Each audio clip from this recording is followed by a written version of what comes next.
अल्लाह ने मुझे मौका दिया, मैं ये फिर बात कर रहा हूँ, मौका दिया तो मैं जरूर खेलूं। एक इंसान जब पावर में आता है ना तो उसको आई थिंक अपना आप नहीं भूलना चाहिए। अल्लाह आपको पावर देता है तो वो ले भी सकता है। टीवियों पे जा के गिले शिकवे हो रहे हैं तो फिर ऐसे ही होता है। ये गिव एंड टेक है, जैसा करो वैसा करो। मैं क्या कोई भी नहीं सोच रहा था कि वो इस तरह की मुंह उठा के किसी पे भी इल्जाम लगा देंगे, सब बेकाऊ हैं सारा। ये बातों से ऐसा लग रहा है कि he is right, everybody is wrong. Ramiz भाई की ये जो बातें हैं अब ऑनेस्टली इधर से आती है तो इधर से निकल जाती है, तो I have no issues. Premier league की तैयारियों के लिए नेशनल हाई परफॉर्मेंस सेंटर आए हैं, कैसा लगा आकर? कल भी आपने यहाँ पे प्रैक्टिस की और कैसा लगा, तैयारी कैसी कर रहे हैं आप? लेकिन मैंने कल भी बोला था कि एनसीए एक ऐसी जगह है कि जहाँ एक प्रोफेशनल क्रिकेटर के लिए सबसे अच्छी फैसिलिटीज़ है पूरे पाकिस्तान में। एज अ प्रोफेशनल आपको ऐसी ही फैसिलिटीज़ चाहिए होती हैं बिफोर द टूर्नामेंट कि आप अपने आप को रेडी कर सकें। और मैंने कल भी कहा था कि मैं ऑनेस्टली मैं घर बैठा हुआ था तो मैंने सोचा कि यार क्योंकि 2 दिन बारिशें हो रही थी तो प्रैक्टिस नहीं हो पा रही। मैंने कहा मैं सिटी साहब से रिक्वेस्ट कर लेता हूँ कि शायद वो मान जाए। मैंने उनको मैसेज किया तो उन्होंने कहा no issue, you can go and do your practice. तो मैं खुश हो गया कि यार ऐसी जगह पे तो आपको पता ही है। तो ये उनकी आई थिंक बड़ापन है कि एज अ चेयरमैन फिर उन्होंने मुझे दोबारा मैसेज भी किया कि ऑल सॉर्टेड। तो ये एक बड़ापन है कि आप अपने प्लेयर्स को इस तरह रिस्पेक्ट देते हैं, जो आई थिंक पिछले सिस्टम में ऐसा नजर नहीं आया। कुछ प्लेयरों को अगर आप देखें तो उनकी शिकायत है कि जी फोन नहीं पिक हुए, रिप्लाई नहीं किए गए। तो आई थिंक एक इंसान जब पावर में आता है ना तो उसको आई थिंक अपना आप नहीं भूलना चाहिए, क्योंकि जब अल्लाह आपको पावर देता है तो वो ले भी सकता है। तो अगर आप इसका मिस यूज करेंगे तो फिर आप जिस तरह आजकल टीवियों पे जा के गिले शिकवे हो रहे हैं तो फिर ऐसे ही होता है। ऑनेस्टली ये गिव एंड टेक है, जैसा करो वैसा करो।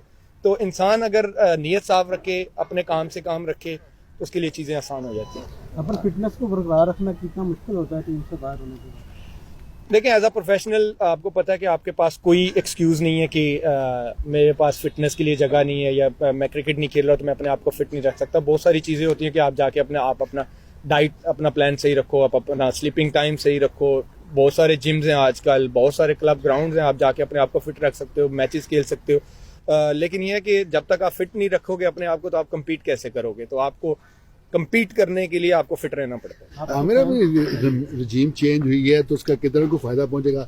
जिस तरह मिसबा के मुतालिक, वकार के मुतालिक, कुछ जर्नलिस्टों के मुतालिक रमीज ने बोला और जो उसका रवैया था उनका, तो क्या कहेंगे उस पर?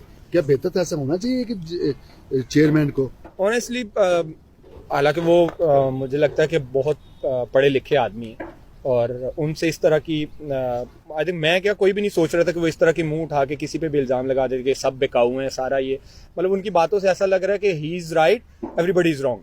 तो ऐसा होना नहीं चाहिए, क्योंकि इफ एंड बट्स में हर बंदे का ओपिनियन होता है। किसी को अच्छा लगता है, किसी को बुरा लगता है। 100 बंदे होंगे जो मेरी बात से एग्री नहीं करेंगे, 10 बंदे होंगे जो एग्री करेंगे, किसी को अच्छी लगेगी, किसी को बुरी लगेगी। लेकिन आप जाके सबको कहना कि मैं ठीक हूँ बाकी गलत हैं, ऐसा होता नहीं है, ना ऐसा चलता है पाकिस्तान में। अहमद नजम सेठी साहब ने आपको बहुत ज़्यादा सपोर्ट किया, दोबारा से वो अपने इक़्तिदार में आए हैं, तो क्या तवक्कुआत हैं उनसे?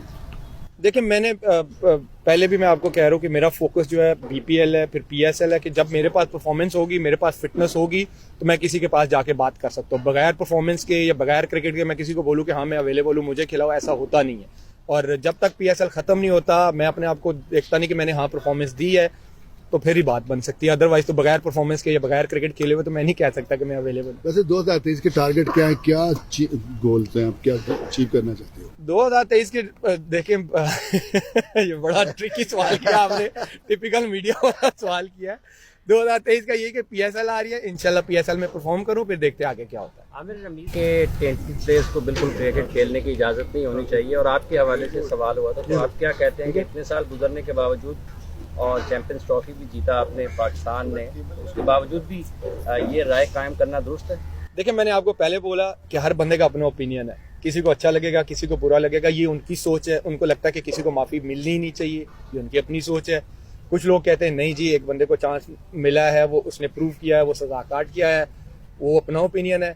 मैं नहीं ये कह सकता कि भाई कि मेरे से पर्सनल कर रही है, उनका ओपिनियन हो सकता है और उनका ओपिनियन है। और हर बंदे को ओपिनियन अगर कोई लिमिट में रह के ओपिनियन दे रहा है तो उसकी रिस्पेक्ट करनी चाहिए। तो आई थिंक मेरे लिए ये है कि मैं अपनी जिंदगी में इतना आगे जा चुका हूँ कि रमीज भाई की ये जो बातें हैं अब ऑनेस्टली इधर से आती है तो इधर से निकल जाती है, तो आई हैव नो इश्यूज। माजी में हमने देखा कि वर्कलोड का बड़ा इश्यू होता था, जिसकी वजह से आप और वहाब ने जब कहा कि हम T20 खेलेंगे तो बड़ी तनकीद हुई, बोर्ड की जानिब से भी बड़ा ये कहा गया, और अब हमने देखा कि शाहीन, हारिस और उनको बाकायदगी से खिलाकर जो है वो मुख्तलिफ इंजरीज का शिकार हुए। क्या आपको लगता है ये इस तरह करना बनता था साबिक मैनेजमेंट का? बिल्कुल नहीं बनता था। आप देख ले आपके वो तीनों जो प्राइम फास्ट बॉलर थे वो बेचारे इस टाइम इंजर्ड बैठे हुए हैं, और मैं आई थिंक यूसुफ भाई यहाँ पे खड़े हैं, यूसुफ भाई को मैंने इंटरव्यू भी दिया था कि जब तक आप रोटेशन पॉलिसी नहीं लाएंगे ये बॉलर्स इंजर्ड हो जाएंगे। आप मेरी बात आज नहीं, कल नहीं, साल बाद आपको याद आएगी। फास्ट बॉलर यार वो भी इंसान है, वो मशीन नहीं है, वो इंजर्ड हो सकता है। आप इसकी प्राइम एग्जांपल देख लें, आज हम सारे मार्क वुड को बड़ा अप्रिशिएट कर रहे हैं, यार क्या बॉलिंग कर रहा है, इंजरी के बाद है, लेकिन आप देखें कि उन्होंने उसको हैंडल कैसे किया है। उसको एक मैच खिलाते थे, एक रेस्ट दे देते थे, एक खिलाते थे, एक रेस्ट दे देते थे। आपके जब प्राइम फास्ट बॉलर होते हैं शाहीन, हारिस, नसीम, तो आपको देखना चाहिए था कि इनको कैसे यूज करना है, और उन्होंने ये उनको अच्छा लगे बुरा लगे इन तीनों को उन्होंने मिस यूज किया। आमिर भाई, सारे लोग पूरा पाकिस्तान तकरीबन आपकी जब बॉलिंग देखते थे इंडिया के खिलाफ खासकर, तो अभी भी उनकी डिमांड है कि उनको ग्रीन जर्सी में देखना चाहते हैं। तो अपने फैंस को क्या कहेंगे कि वो इंतजार करें कि पाकिस्तान की दोबारा से आप ग्रीन जर्सी पहनेंगे? सबसे ज्यादा उनकी डिमांड है। ये कान इधर से पकड़ो, आते घूम फिर के आप उसी चौक पे हो। देखिए मैंने आपको पहले बोला है कि बिल्कुल, मैं अब ये भी नहीं कहूंगा कि एक तरफ लोग चाहते, कुछ लोग ऐसे हैं जो कहते हैं कि नहीं खेलना चाहिए, लेकिन एक तरफ ऐसे हैं जो कहते हैं खेलना चाहिए। मैं तब तक कुछ नहीं कह सकता, जब मेरे हाथ में कुछ होगा तो मैं कहूंगा ना। मैंने आपको पहले बोला कि मुझे PSL खेलने दें, मेरी फिटनेस को प्रूव करने दें, मेरी परफॉर्मेंस को प्रूव करने दें, फिर मैं कह सकता हूँ। और अगर उस टाइम पाकिस्तान को जरूरत हुई तो फिर बंदा कहता है ना कि हाँ जी ठीक है, मेरे पास परफॉर्मेंस है, मेरे पास फिटनेस है, फिर देखते हैं क्या होता है। होप क्या कर रहे हैं कि होप भी तो होती है ना, कि मैं ये कहूँगा होप फॉर द बेस्ट, हमेशा होप फॉर द बेस्ट। जवाब आपसे लेना चाह रहे हैं। वापस ले रहे हैं। मशहूर एस्ट्रोलॉजिस्ट ने कहा है कि मोहम्मद आमिर का कमबैक होगा इस साल, तो इस बारे में आप क्या कहते हैं? ये कौन है जी? Doctor Samia. But I don't know, मुझे कोई आइडिया नहीं। देखें क्या स्टार्स वाले या जो भी हैं, आमिर, आपकी अल्लाह जो करता है बेहतर। आपकी ख्वाहिश है टाइटल बख्श लेने की, आपकी ख्वाहिश द्वारा खेलने की? ये हमारी भाभी की क्या ख्वाहिश है? चलो यही डाल दो।